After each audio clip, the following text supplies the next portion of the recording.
So as you can see, the Aztec calendar was a very complex. That's why I wanted to play this video, just because it's in short terms you can see all of the elements and how, as you saw, as you listened to the information, Tenochtitlan was a replica of the Aztec calendar.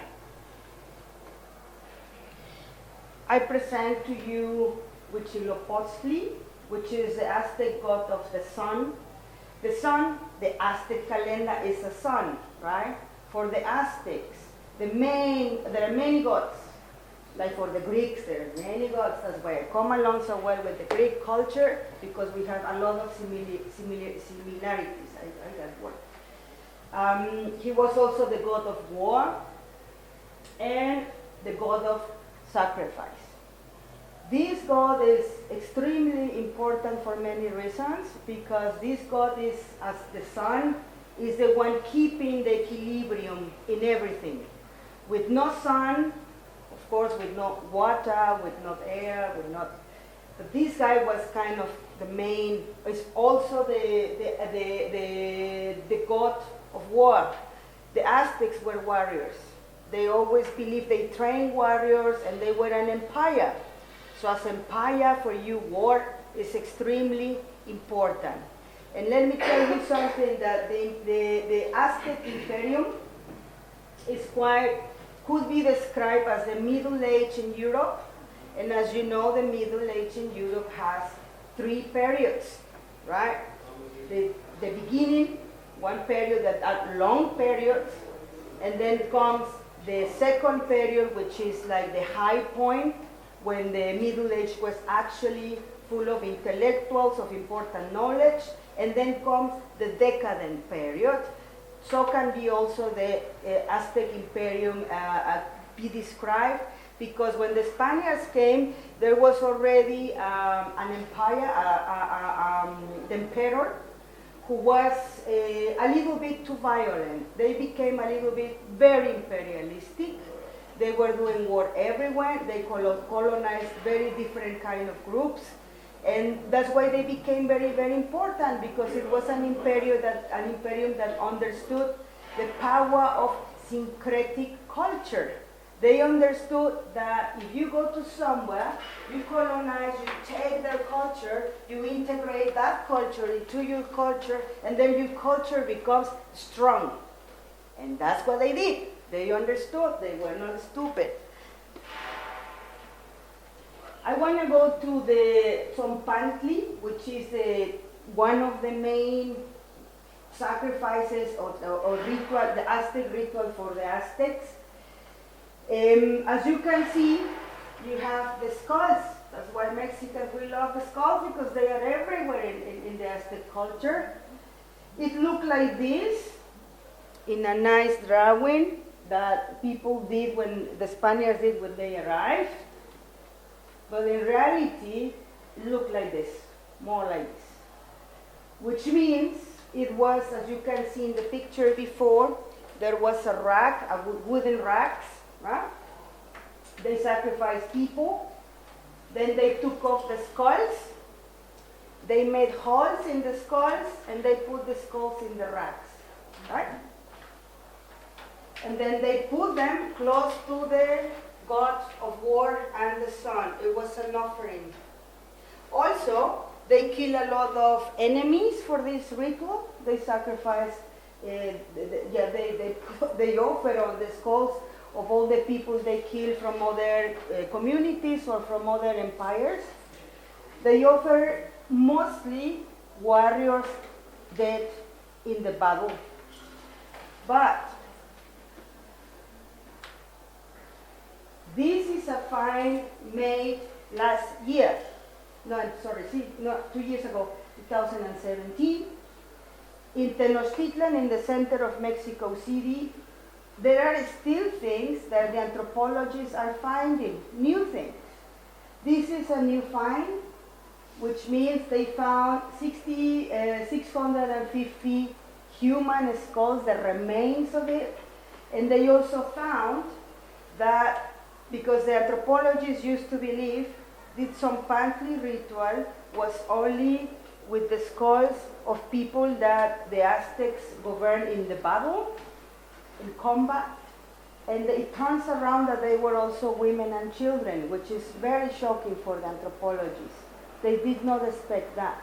So they are at the moment researching did some pantry thing because they used to think that it was more like a warrior thing. And now they are kids and children involved. They are to say, offer. When people say, the Aztecs, how brutal, oh my God, woo! Then I always say, look at the Middle Ages, look at the same Inquisition. And then they are like, quiet. Because they forget, no? They forget that all cultures have their violent periods. All cultures are full with blood. Everyone is. And when someone comes along and tells me that the Aztecs are brutal, then I will say, from which country are you from? And either you produce blood, meaning as an imperialistic country, you go and kill and destroy, or you just defend yourself, as Vietnam did, as a good example. They have to kill and they have to react, and I'm glad they did, because the US Americans were really, really abusing them. So either you join the violence or they eat you. But everyone in the world has blood on their hands. There is no one clean.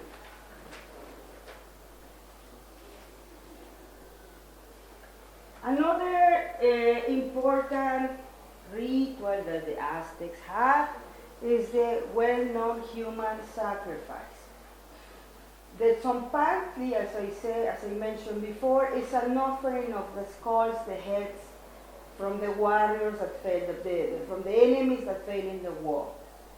The human sacrifice, it's another type of ritual that they used to have, in which they literally offer human bodies alive, and they took off the heart and offer it to the god of the sun, the god of the war.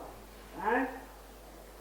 This was a public offering of the human hearts, and I'm going to show you a picture so you can see it better. But important is, this ritual was the main Aztec ritual that the Aztecs believed. This ritual is going to bring the equilibrium, the Gleichgewicht between all elements. If we don't offer the hearts and the blood to the gods, they believe that gods will get, like the Greeks, a bit angry, or not angry, but disbalanced, hungry of blood, of human blood. So the gods will send them storms, send them natural disasters. That's why they believe we have to do our offering to the gods because they sacrifice for us. And if we don't do that, they're going to send us chaos. This is the Aztec sacrifice knife. This is made of normally obsidian, it's called a Mexican type of stone. They bit of these knives, and with these knives, they open the chest on the side. And literally, they grab the heart and offer it to the god. After that, the body is still a little bit alive. They throw the body and they just put, yeah. That's the Aztec culture, and this is a ritual that has brought a lot of negative resonance towards the Aztec culture, because for many people it's just brutal. And it is in a way brutal, of course, because the people are alive. So you take off the heart alive, the person was alive. May I ask a question? Did they choose the people, or did people offer themselves voluntarily? So Both. Both? Yes. And actually we're going there as well. For the Aztecs, it's a kind of a religion, and you grew up as a kid with a programming, right? Your parents, your context, everyone tells you, like in the Catholic, for instance, in the Catholic Church, when you grew up Catholic, they tell you to put the other cheek, you know? And you grew up with that, putting the other cheek on the bloody tongue, particularly if you're a woman, which is interesting, right? So the Aztecs as well, the kids, they told stories. There was the narrative of the gods. They told the kids that this was the best way to die ever. Because there is also the cosmogony of death, which we are going there. So to answer to your question, for them it was the best way you could die as an Aztec was this. Because you are offering your life to the gods, meaning they are going to reward you.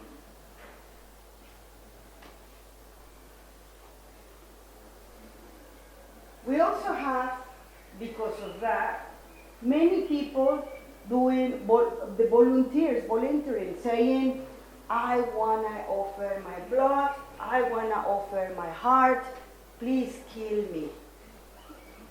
Yeah? And they did.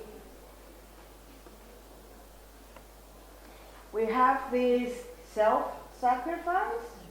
They used to have meetings, reunions for the gods, in which they use this green thing. It comes from a plant called maguey, which is a cactus. And I used to have some as piercings. They used to cut the tongues.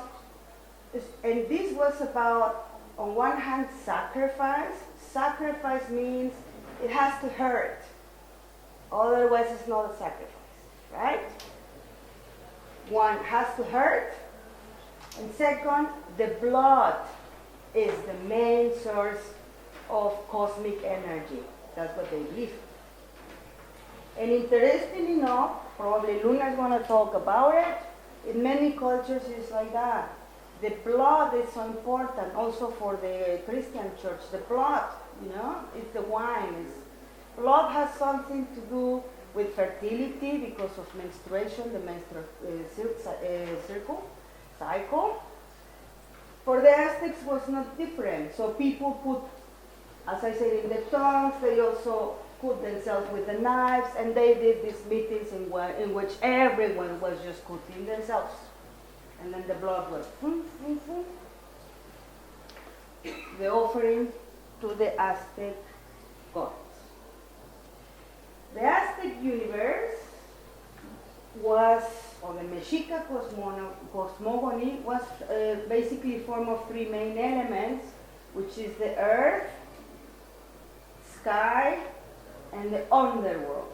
There is another god called Quetzalcoatl, which is the feathered serpent, and that god, it's if you understand philosophy and the occult and things, when you think about earth, that could be like empirical science. Yeah? If you talk about the sky, that would be metaphysics. If you think of the underworld, that's like in Egypt, there is no death. Everything continues. That's Einstein as well. There's no destruction. The matter just transforms into something else. This goes forever, right? In comparison to the Catholic Church, Christianity, they believe that when you are died, you are gone. And that's why we are here probably in the Gothic Treffen, wearing black and being sad and because, for the Christianity, they told us death is dead. For the Aztecs, no, and for many other cultures, as I said, the Egyptians, there's no death. You go to another place. And actually for the Aztecs, you had like 13 different places to go. If you wanted to go to the underworld is Mictlan, where the dead go.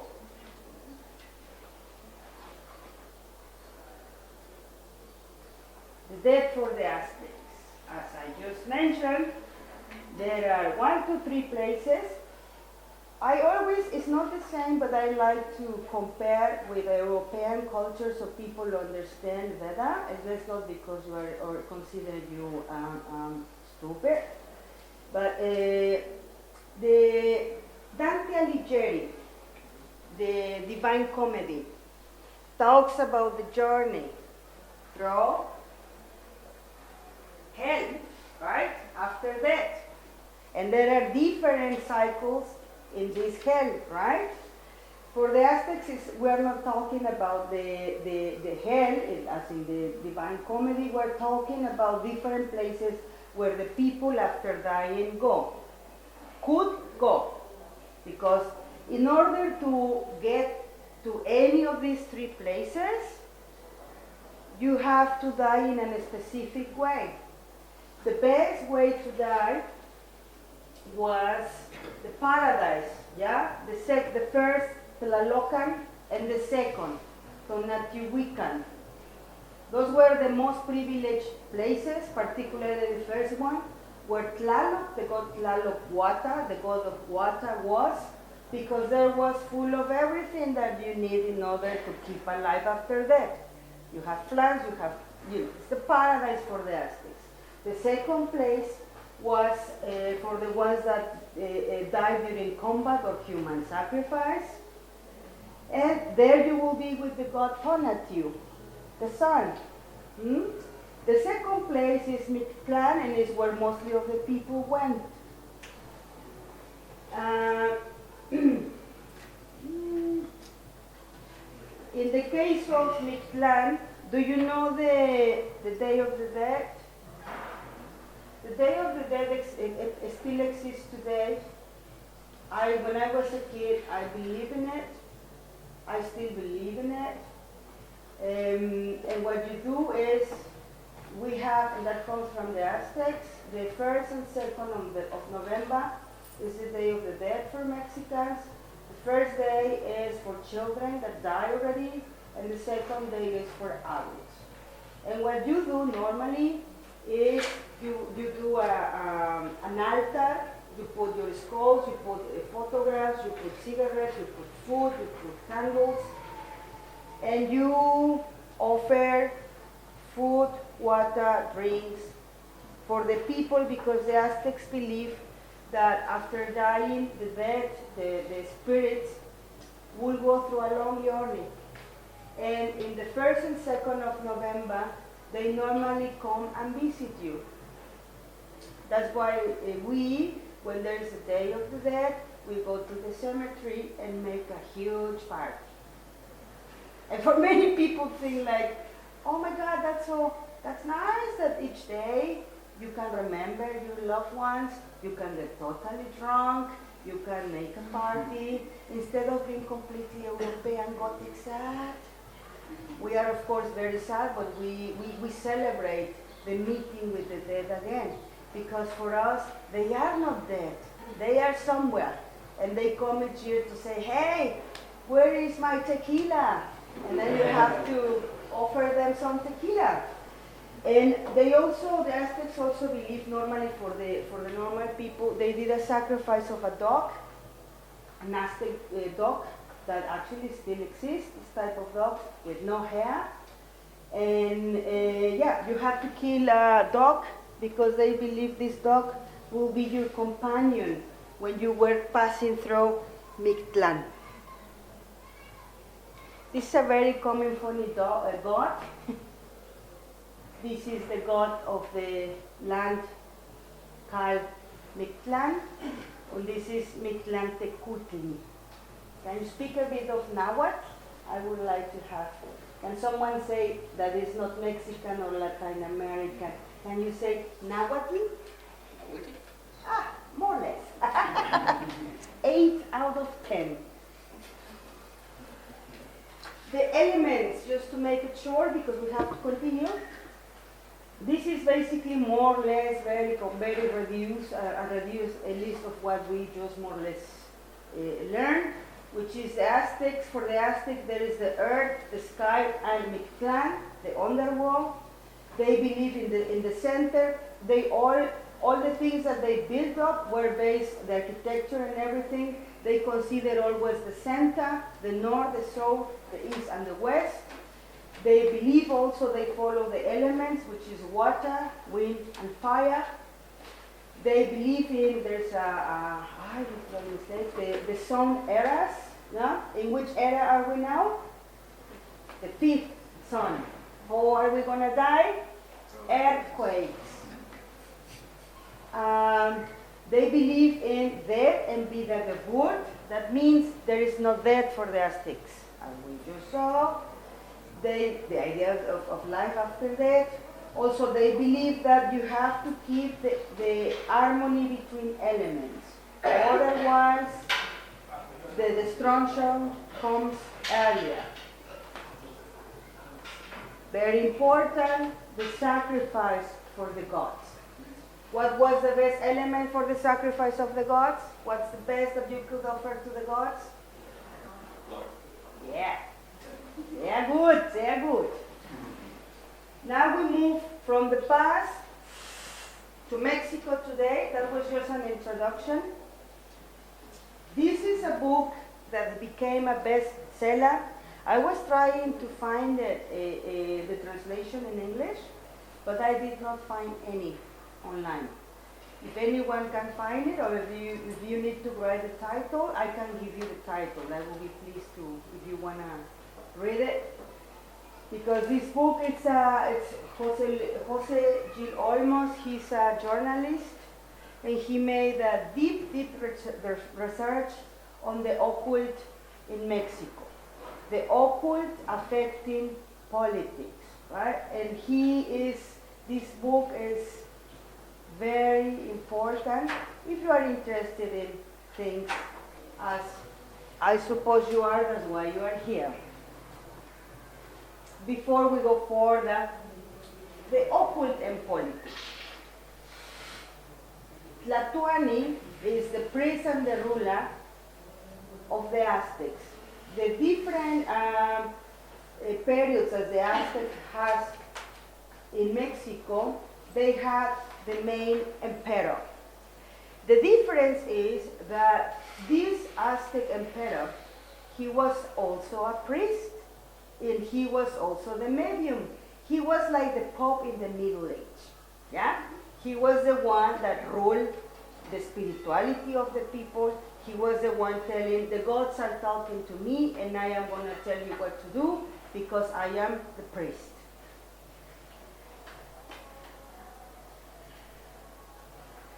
I went there, back to that, because when we talk about the occult in politics, that's an example of the occult in politics. The Vatican is also a good example of how the occult, how believing in gods, how religion can influence strongly politics. When we talk about the occult in politics, we're talking about a main person that is controlling someone. Not only one person, a whole community, right? When we talk about the occult in politics, we're talking about networks of power, Foucault, no? When we talk about the occult in politics, we're talking about certain people that are a little bit smarter than the others, and they realize I can control a community, and they understand how to control a community, right? They use, why do they want to control a certain community? Because they want to use the resources of that community. And of course, we're talking about sociopolitical manipulation. They use everything that they have in their hands in order to control human minds. And yeah, it's about human control. In the case of Mexico, when we talk about the occult in Mexico, we can talk, as I already explained, the Aztecs and the beliefs and the religion and the cosmogony. But in case of contemporary societies, After the colonization, the Spaniards brought a lot of African slaves to work in Latin America. Mexico is one of the cases. That's why we have Afro-Mexicans in Veracruz.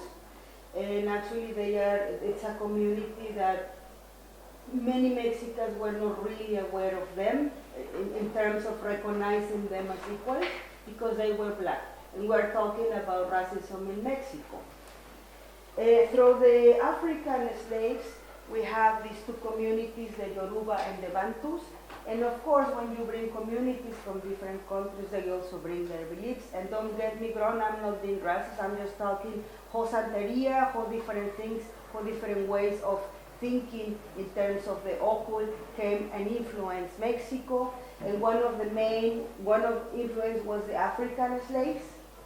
We also have the indigenous cultures who survived colonization, for instance, the Huicholes. There is a research that says that the Spaniards, I mean, at that time you didn't have EasyJet, and you could not just go to Monterrey in 2 hours, you know? At that time people were walking. It was kilometers, and Mexico was huge.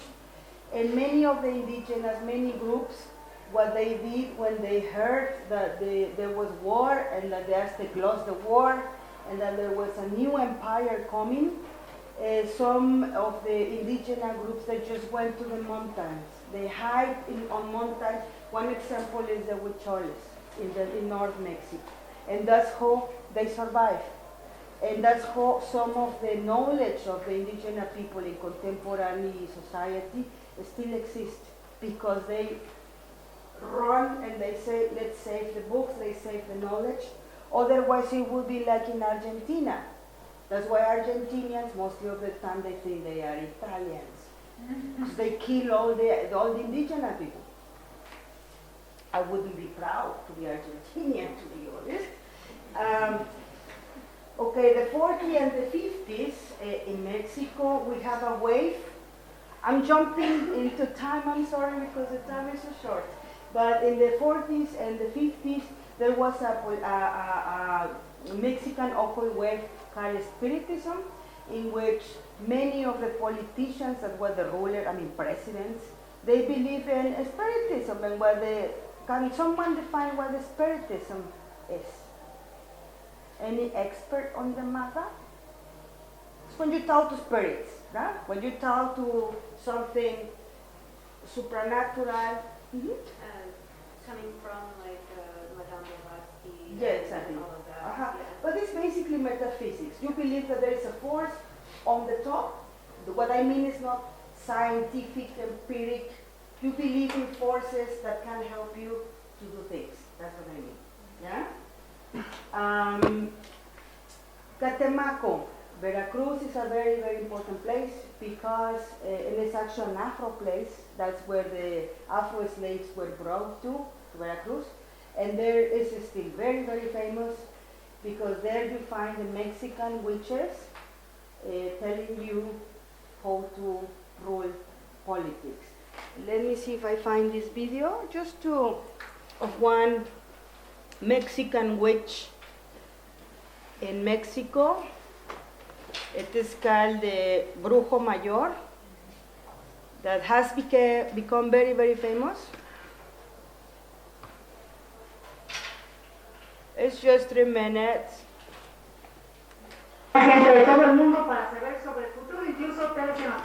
It's in Spanish. I'm sorry. I'm gonna translate some little things, but visitó al brujo mayor de esa localidad. Este brujo, como la mayoría de ellos, dice que hace trabajos a personajes públicos y aún más, dice que protege a prófugos de la justicia. I'm going to translate this. They are talking about, they are showing like, we're gonna talk to the main witch in the state of Veracruz in Catemaco, and this witch is the guy that is consulted by different politicians and very important people, and he even protects criminals. He can protect criminals from going to jail. That's what they just say. Sorry, so witch is not like that. In Brazil, you have these white women, it's more as women. That's Santeria.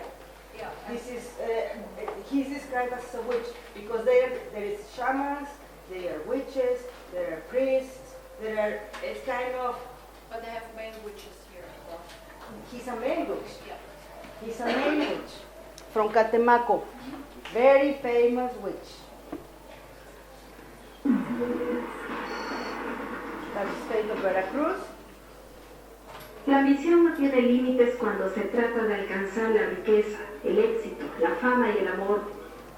The ambition has no limits when you want to reach money, power, and love. I'm translating. Muchos hasta están dispuestos a hablar con el diablo para lograrlo. Many are even, they don't have a problem to ask to the devil for some favors in order to reach what they want, money, power, etc. Principiando las dos cosas, que Dios nos perdone. Yo trabajo con el diablo. I am the witch, and God forgive me, I talk to the devil. I am the one who talks to the devil. I can't do that. I mean, I'm just adding some words, but this is the witch that talks to the devil.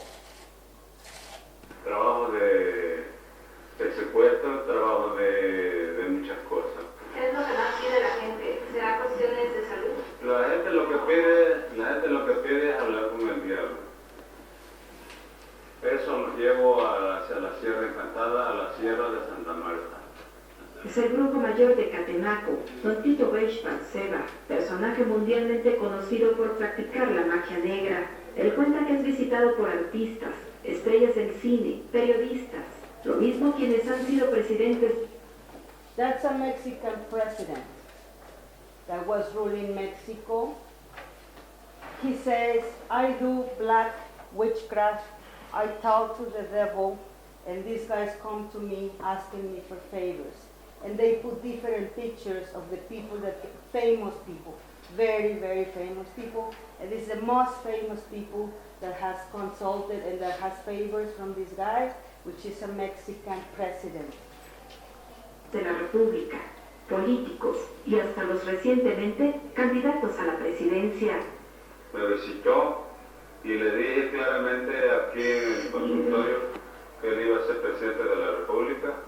En su consultorio el brujo mayor guarda fotos de los personajes públicos a quienes dice les realizó algún trabajo e incluso asegura que con su magia negra protege a los prófugos de la justicia. Pues gente. I put it there because of time. You get the idea, right? This is the guy that makes black magic, as I say, the guy that talks to the devil, that makes favors.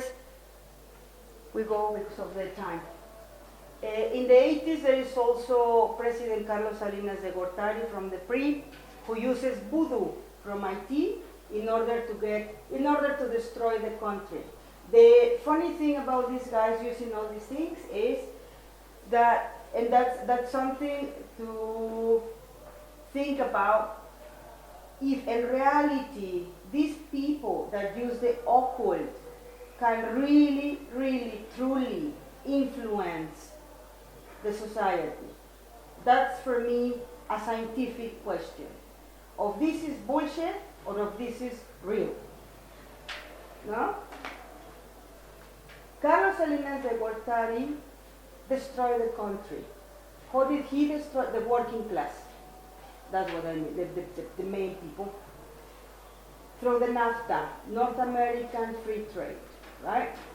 So there is not voodoo, it's a trade with Canada and the United States that destroyed the Mexican economy, talking about the working class. Of course, the rich like himself became richer.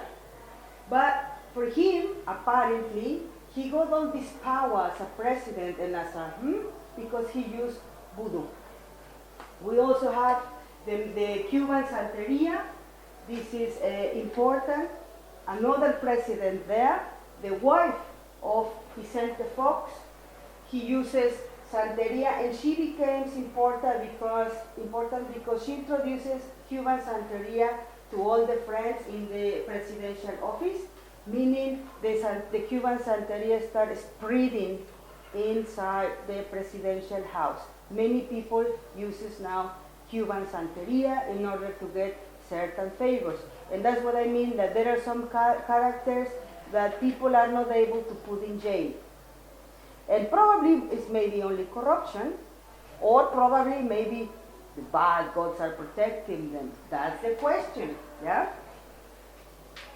Today what we have is the worst narco rituals done by cartels, which is a mixture between some people believe Satanism, other people believe it's just, they just kill, it's just art. I mean, art, meaning they take so much time to do things with the bodies and chop off the body, that it becomes a ritualistic art.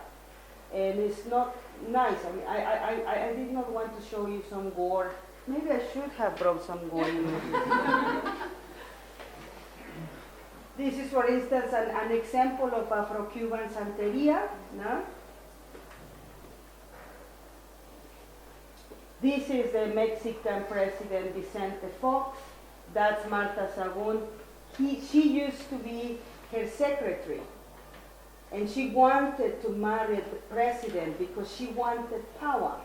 And she consulted this Cuban Santero. And it is believed, in the book that I show you, it is written, that the Santero gave her a ritual to do in which she had to put some blood in a certain way, and the president had to drink it. He drank, they got married, I think 6 months later. So there is always this, what is real, what is not real. La Santa Muerte. Who is the saint dead? I have a question, it's already almost 1. How bad it is if I go 10 minutes longer? Is that okay? Totally fine. Yeah? It's okay with you, Ravi? Yeah? Just to finish, thank you. Who is the saint dead? This is when we talk about this La Santa Muerte, we're talking about a popular cult in Mexico and the United States. Those are the main followers of the cult of La Santa Muerte. People believe that it comes from the Aztecs. There is a debate about it because some people say no, she comes from Europe. And when the last time when I was in Prague with all these skulls and things, sometimes I think, well, Europe loves skulls as well. I mean, you have also a strong culture that is kind of dark. The people believe that she was first saw before Columbus arrived. The Catholic Church used to see like these little San Pascualitos, which means like this little body with a skull head. And sometimes in the church they find like behind the main saints like these San Pascualito figures, and the Catholic Church was always like, what's that? This is, But they did not manage to get rid of La Santa Muerte. The important thing about it, there was a long period in which she was hidden, and now is the time in which it's moment of La Santa Muerte. The cult is very strong. And the cult, the main point of the cult is Mexico City. Tepito, a market of criminals, because they sell, everything is stolen from the trailers that are crossing the border. They bring the stuff to Tepito and they sell it there. It's also one of the main places for drug dealing. It's also the main place for not only that, but yeah, it's a lot of sex work done there, sex exploitation. That's Tepito. And in Tepito, the main person that, the main figure, the person that promotes the cult, the one that the people, everyone knows who she is, she's from Tepito, is Doña Queta. She is the one that says that the main representative of the cult, Mexico City. The meaning of La Santa Muerte, we're talking about religious syncretism because she now looks pretty much like a Christian, like a Catholic god. It's dressed also like the Virgin of Guadalupe, mixed with different things. So it's a syncretic, it became a syncretic cult. It is a symbol of death, danger, and protection. This is the goddess of the rebels, sex workers, beatniks, narcos, killers, gays. Why? Because la Santa Muerte is actually a protector. La Santa Muerte is when I used to do my offerings to la Santa Muerte. Because when you are in danger, she's supposed to protect you. She's supposed to, so you don't die in a too violent way. The thing is that this has gotten a little bit extreme because now the cartels are also, before going and killing, they offer her all the chop off bodies and things, and then it gets really, really cool. It is a deity of the poor people. This is not for the rich. The rich don't believe in la Santa Muerte, or for the rich it's like this is a working class cult. That's also very important to say. It's a working class god, and it's adored by people that, for instance, many transsexuals or sex workers in Mexico City that get beat up and killed by patriarchy in the city. It's a dark force, of course, for the Catholic Church. The Catholic Church describes it as Satanism. I think I will have to put it there because we don't have that much time and I don't want to take the time of Luna. But I can show you a video. This is the narco cartels. I want to show you a little video if I can manage to, let's see if we can see it. Can we?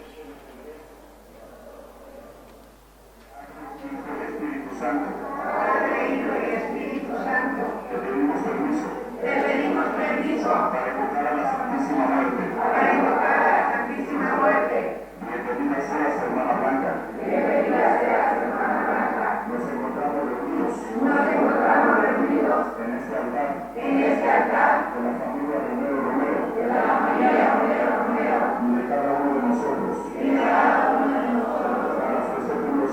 para ofrecerte un rosario que esperamos por otro lado.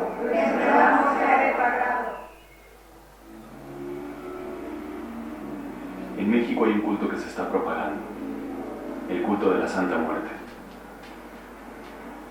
Sus 2 millones de seguidores se encuentran en todas partes del país y cada día hay más gente que cree en ella.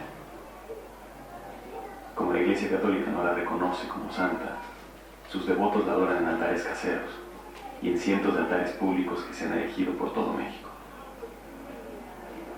Marina, ya estoy aquí con usted todos los días. Vengo a saludarle y darle las gracias de todo lo que ha hecho por mí y por mi familia. Y ya sabe que yo nunca me he dejado y todo el trabajo que siempre. Espero que siga dando vida y que me diga que está como ver. No. Porque aquí es el hijo. ¿Es una coneja? Sí, hijo, tu madrina, la que tenemos en la casa. La más grande y más hermosa. Hablan de ella como la niña blanca, la dulce muerte, le llevan regalos, le llevan manzanas, le llevan... O sea que es gente buena, que está buscando a Dios y que lo ha encontrado en esa devoción, pero no lo hacen por maldad. Yo no creo que ellos lo hagan conscientes de que sea el demonio al que están dando culto. Si para la gente esto es satánico, para la gente soy adoradora del diablo, para la gente muchas cosas muy feas, ¿no?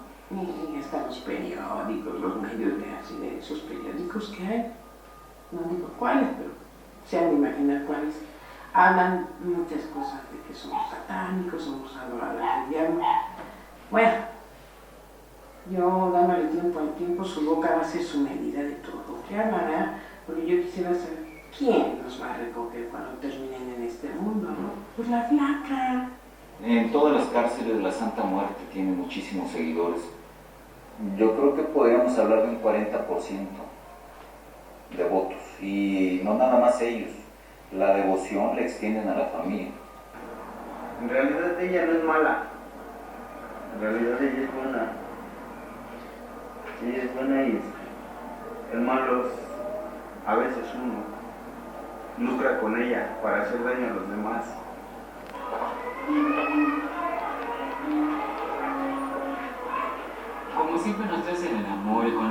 solamente le pedimos que no nos falte nada, que nos cuide donde estamos porque somos muy callejeras, andamos en muchas partes bailando, cotorreando y pues cuando salimos le pedimos mucho que donde estemos regresemos igual al amor. Lo que pasa es que nosotros, por ejemplo, nosotros como gay, somos muy luego a veces, muchas veces no somos muy aceptados, ¿me entiendes?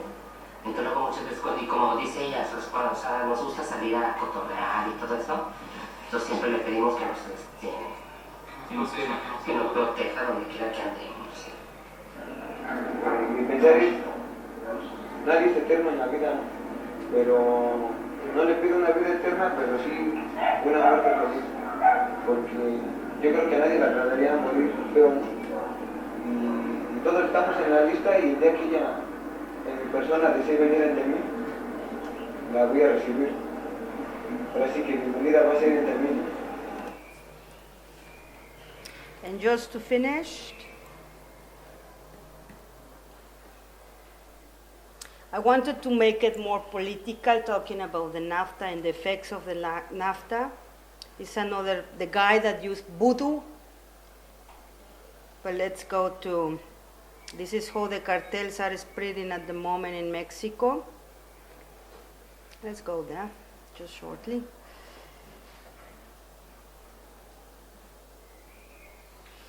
After the NAFTA, which is the American Free Trade and Economical Free Trade with the United States, this is the result of it, a lot of poverty, a lot of violence, and it's spreading all over the country.